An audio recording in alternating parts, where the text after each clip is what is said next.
Learners. आज की video में देखते हैं कि किशोरावस्था की क्या विशेषताएं होती हैं, मतलब कि एडोलेसेंस पीरियड की क्या कैरेक्टरिस्टिक्स हैं, क्या फीचर्स हैं, या इस एज ग्रुप के बच्चों के क्या क्या क्वालिटीज डेवलप हो जाती हैं। ठीक है। हमने देखा था कि जन्म के बाद विकास की यह तीसरी अवस्था होती है ना, इन्फेंसी पीरियड, फिर चाइल्डहुड पीरियड, उसके बाद आता है एडोलेसेंस पीरियड। और ये क्या करता है, बाल्यावस्था और प्रौढ़ावस्था के बीच पुल का काम करती है, मतलब कि उन दोनों को जोड़ने का काम करती है, एक ब्रिज का कार्य करती है। ठीक है। एज ग्रुप देखा था हमने कि 12 से 18 वर्ष के बीच का काल किशोरावस्था कहलाता है, और यह लैटिन शब्द के एडोलेसेंस से बना है, जिसका अर्थ होता है परिपक्वता की ओर बढ़ना। It means to grow to maturity. ये सब कुछ बेसिक बातें हमने देखी थी। और साथ ही जाना था कि स्टेनले हॉल ने एक बहुत इंपॉर्टेंट डेफिनेशन दिया था इसके रिगार्डिंग, कि किशोरावस्था संघर्ष, तूफान और विरोध की अवस्था है। ठीक है। दूसरा क्या, ये सबसे कठिन काल है, इसको हम लोग स्वर्णिम एज भी कहते हैं।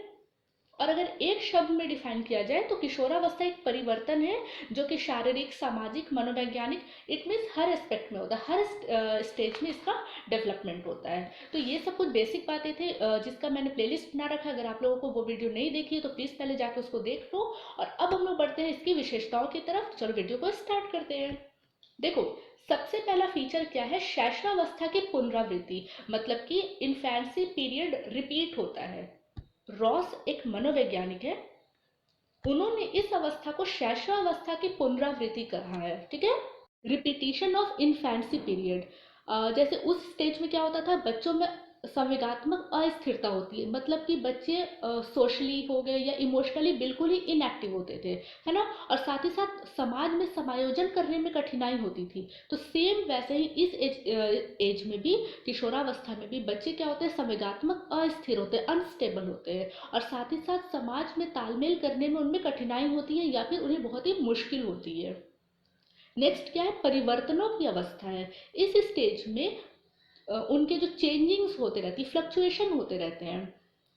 जैसे इसमें क्या होता है, शारीरिक, मानसिक के साथ साथ अन्य परिवर्तन भी होते हैं, जिससे बच्चे परिपक्वता प्राप्त कर लेते हैं, मतलब बच्चे मैच्योर्ड हो जाते हैं। हमने कहा भी कि अर्थ ही होता है परिपक्वता की ओर बढ़ना, बच्चे मैच्योर हो जाते हैं। बाल्यावस्था में क्या होता है कि वो मैच्योरिटी की ओर बढ़ते हैं, लेकिन किशोरावस्था आते आते वो फिजिकली, मेंटली हर तरह से मैच्योर हो जाते हैं।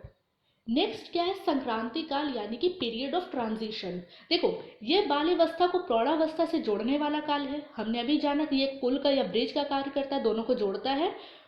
इसलिए बच्चा कंफ्यूज रहता है, ना उन्हें बच्चा समझा जाता और ना बड़ा। इसको देखो, देखो क्या होता है कि एक बच्चे जो किशोर या किशोरियां होते हैं, अगर वो बच्चों की तरह बिहेव करते हैं, ठीक है, तो बड़े उनको तुरंत डांटते हैं कि देखो तुम बच्चे नहीं रहे हो, तो act as a adult, as an adult. ठीक है। लेकिन अगर वो क्या होता है कि अगर बड़ों की तरह मशवरा देते हैं या बड़ों के बीच में बैठ के उनकी बात को, तो वहां पे भी उन्हें काट दिया जाता है कि प्लीज आप बच्चे हैं, बच्चों की तरह रहे, बड़ों के बीच में ना बोले, ऐसा वाला होता है ना वो। तो वो कहीं ना कहीं डायलेमा वाले सिचुएशन में रहते हैं कि करे तो करे क्या, क्योंकि ना ही उन्हें बच्चा समझा जा रहा है, ना ही उन्हें बड़ा समझा जा रहा है, तो वो कंफ्यूज रहते हैं। तो ये इस उम्र के बच्चों की एक विशेषता है।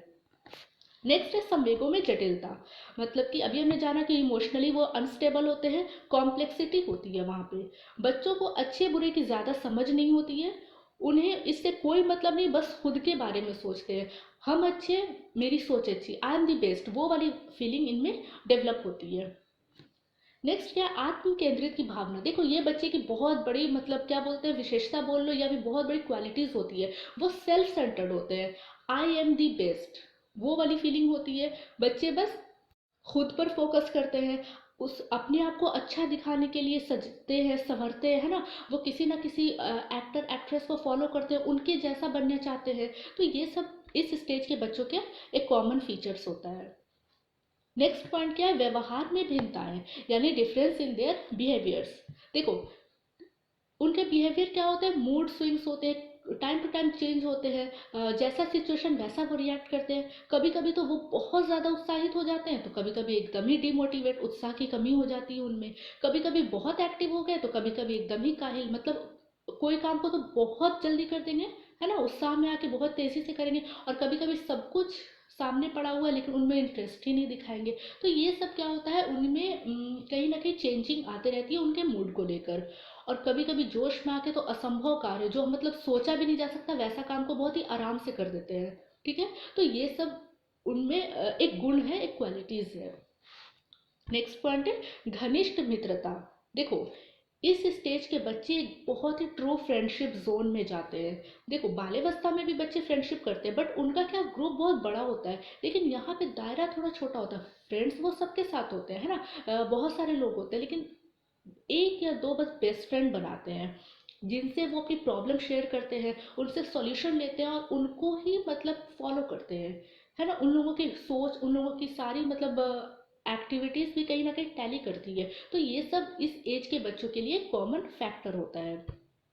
नेक्स्ट पॉइंट को देखो, रुचियों में परिवर्तन, यानी उनके इंटरेस्ट में चेंजिंग आती है। वो देखो क्या है, पूर्व किशोरावस्था जो 13 से 16 साल तक के लिए होती है, इसमें बालकों की रुचियों में परिवर्तन होता है। लेकिन उत्तर किशोरावस्था में उनकी रुचियों में इंटरेस्ट में स्थिरता आती है। मतलब पहले वो क्या होता है, अनस्टेबल होते हैं, पर धीरे धीरे उनकी रुचियाँ डेवलप हो जाती हैं, मैच्योर हो जाती हैं। अभी देखो सामाजिक क्षेत्र बढ़ने की वजह से विभिन्न प्रकार की रुचियों का विकास होता है। ठीक है, उनका दायरा बढ़ जाता है। वो अब क्या हुआ, उनका एज ग्रुप जैसे जैसे बढ़ा तो समाज में आए, स्कूल से कॉलेज में गए और भी सोशलाइज हुए, तो इस तरह से उनका क्या होता है, सोशल डेवलपमेंट होता है। तो उससे उनका इंटरेस्ट भी तो डेवलप करेगा।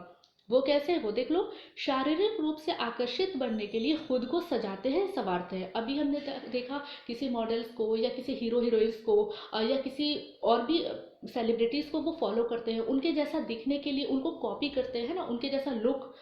आज जैसे सोशल मीडिया का बहुत ज़्यादा इन्फ्लुएंस है इस चीज़ को लेकर, किशोरावस्था पे ये बहुत ही अलग टॉपिक है। सोशल मीडिया का इम्पैक्ट पड़ता है निगेटिव और पॉजिटिव दोनों एस्पेक्ट्स में। तो ये सब चीज़ें होती हैं। साथ ही साथ क्या था, मानसिक दृष्टि से वो न्यूज़पेपर हो गया, नॉवेल हो गया, मैगजीन, इन सब को पढ़ने में इंटरेस्ट लेते हैं। साहित्य को पढ़ना उन्हें अच्छा लगता है। किसी के बारे में बायोपिक जानना, आजकल बहुत सारी बायोपिक मूवीज़ भी आती हैं किसी किसी फेमस के बारे में ना, उनको पढ़ना बहुत अच्छा लगता है। सामाजिक दृष्टि से देखो, सिनेमा या दोस्तों के साथ पिकनिक पर जाना, कोई समाज सेवा का काम करना, पार्टीज करना, या विपरीत लिंग अपोजिट जेंडर से फ्रेंडशिप करना, ये सब इनके क्वालिटीज़ है। ठीक है, और ये रुचियाँ जो है वो जीवन भर चलती है। मतलब कि यहाँ से उनकी मैच्योरिटी कंफर्म हो गई, मैच्योर्ड हो गई, परिपक्व हो गई, और अब क्या होता है, उनके लाइफस्टाइल यहाँ से वैसे ही हो जाते हैं जैसा उनकी सोच बन गई है। नेक्स्ट पॉइंट है यौन भावना की जागृति। देखो इस अवस्था की महत्वपूर्ण विशेषता ही है लैंगिक विकास और लैंगिक परिपक्वता, क्योंकि प्रजनन शक्ति जो है वो विकसित हो जाती है, वो फिजिकली डेवलप्ड कर जाते हैं। इसकी वजह से अपोजिट जेंडर पे रुचि बढ़ जाती है। ठीक है, इसीलिए आज के टाइम में स्कूल में या कॉलेजेस में सेक्स एजुकेशन से रिलेटेड भी टॉपिक्स पढ़ाए जाते हैं ना, ताकि वो भटके नहीं, वो गलत रास्ते पे नहीं जाए। तो इस सब चीज़ों से बचने की अवस्था भी होती है, और ये एक फीचर है। और इसी को देखते हुए इस पीरियड को यौन भावना का जागृति काल भी कहा जाता है। ठीक है, नेक्स्ट पॉइंट को देखो, स्वतंत्रता व विद्रोह की भावना।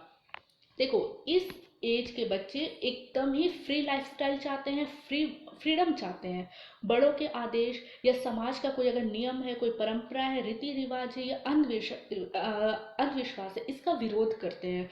अगर उन्हें हर बात पे लॉजिक चाहिए होता है ना, बिना तर्क किसी बात को नहीं स्वीकारते हैं। अगर उन्हें कोई बात को मनवाना है तो आप उन्हें तर्क दो, उन्हें साबित करो, उन्हें प्रूफ करके दिखाओ, उसके पीछे का रीज़न बताओ। अगर उन्हें वो वैलिड लगा तब वो मानेंगे, अदरवाइज वो हंसते हैं, उसको नकारते हैं उसको। ठीक है, और किसी भी बंधन या दबाव में नहीं आना चाहते हैं। और अगर ऐसा उन पर ज़बरदस्ती कोई काम को थोपा जाता है या किसी चीज़ को थोपा जाता है तो वो एग्रेसिव हो जाते हैं, तुरंत में विद्रोही हो जाते हैं। और इसीलिए एक मनोवैज्ञानिक है कॉलिस्टिक, उन्होंने किशोर प्रौढ़ को अपने मार्ग का बाधा समझते हैं, जो उसे स्वतंत्रता का लक्ष्य प्राप्त करने से रोकते हैं, है ना। वैसे बड़ों को या वैसे अपने पेरेंट्स को या टीचर्स को वो बाधा समझते हैं जो उन्हें उनकी फ्रीडम को छीनते हैं। नेक्स्ट पॉइंट है आत्मनिर्भर एवं व्यवसाय चुनने की अवस्था। देखो ये स्टेज एक ऐसा होता है जहाँ से उनका फ्यूचर बनता है ना।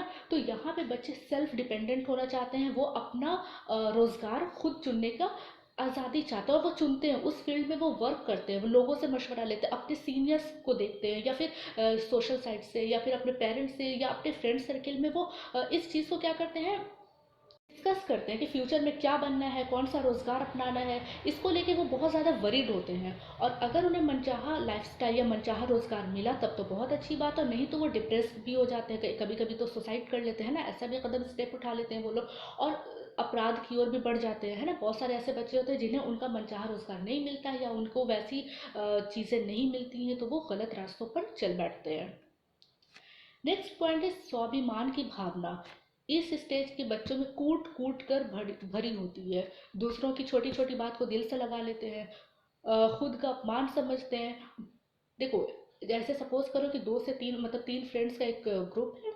वहाँ पे दो फ्रेंड्स बहुत ही आराम से बात बात कर रहे हैं, तो तीसरा फ्रेंड कहीं ना कहीं खुद को नेग्लेक्ट या इग्नोर्ड समझते हैं। उन्हें लगता है कि उन्हें यहाँ पे उनका अपमान किया जा रहा है। ऐसी वाली फीलिंग आती है ना, तो वो कहीं ना कहीं रिवोल्ट हो जाते हैं, विद्रोही वाली फीलिंग आ जाती है कि अच्छा अभी हम तुमको बताते हैं, वो वाला। तो इस तरह से क्या होता है ना कि छोटी छोटी बात पे टची हो जाना, ये सब उनका एक गुण है। और बड़ों की तरह खुद की पहचान बनाना चाहते हैं, एक पावरफुल एक इंसान बनाना चाहते हैं, अपने आप को उस स्टेज पे ले जाना चाहते हैं। नेक्स्ट है अपराध प्रवृत्ति का विकास। अब ऑब्वियस सी बात है कि ये एक स्टेज जो होता है वो बहुत ही नाजुक टाइम होता है, बहुत ही एक सेंसिटिव टाइम होता है ना। तो इस उम्र में क्या होता है, किशोरों के संवेग अस्थिर होते हैं, अनस्टेबल होते हैं। जैसे कि अनएम्प्लॉयमेंट, बेरोजगारी, या प्रेम का नहीं मिलना, या स्ट्रिक्ट पेरेंट्स का होना, या उनकी इच्छाओं का पूरा नहीं होना। तो ये सब क्या होता है, यह गलत संगत उन्हें अपराध की ओर ले जाता है, ठीक है। और बच्चे क्या होता है, फ्री लाइफस्टाइल और लेविश लाइफ चाहते हैं, मतलब कि फेक वर्ल्ड में जीना चाहते हैं। उन्हें रियलिटी से मतलब एक फैंटेसी दुनिया में जीना चाहते हैं। तो ये सब कुछ चीज़ें हैं जो उनकी कैरेक्टरिस्टिक को डिफाइन करता है। फिर एक पॉइंट है कि समाज सेवा, आदर्शवाद, वीर पूजा और ईश्वर में विश्वास की अवस्था है। किशोरावस्था को हम लोग इन सब चीज़ों से डिफाइन कर सकते हैं, क्योंकि वो क्या होता है, देश प्रेम से ओतप्रोत होते हैं। मतलब देश हित के लिए कार्य करना, बलिदान करना, त्याग करना, या देश प्रेम की भावना में खुद की जान की बाजी लगाने तक को तैयार हो जाते हैं। इसके साथ ही साथ सभी धर्मों का आदर करने की भावना होती है। इस उम्र में के बच्चों को कोई भेदभाव नहीं होता, वो सभी धर्म के बच्चों का आदर करते हैं, रिस्पेक्ट करते हैं, ठीक है, वैल्यू देते हैं। साथ ही साथ किसी को आइडल मानकर उनके जैसा बनने की चाह रखते हैं। अब वो आइडल कोई भी हो सकते हैं, जैसे कोई एक्टर हो गया, एक्ट्रेस हो गए, उनके पेरेंट्स हो गए, कोई टीचर्स हो गए, कोई महापुरुष हो गए, कोई नेता। इस तरह से वो क्या होते हैं कि किसी न किसी को फॉलो करते हैं, ठीक है। और इसीलिए इस स्टेज को यानी किशोरावस्था को वीर पूजा की अवस्था यानी एज ऑफ हीरो वर्शिप भी कहते हैं। तो ये था किशोरावस्था से रिलेटेड कुछ इंपॉर्टेंट पॉइंट्स और साथ ही साथ कैरेक्टरिस्टिक। तो वीडियो अगर इन्फॉर्मेटिव लग रही है तो प्लीज़ आप लोगों को शेयर करो, और जो बीएड एस्पिरेंट्स हैं अभी वो आराम से इसके साथ नोट्स बनाते चलो। कोई भी टॉपिक्स हो या कोई भी क्वेश्चंस हो, डाउट्स हो, तो आप उसको कमेंट करो। And do subscribe for more topics. Thank you.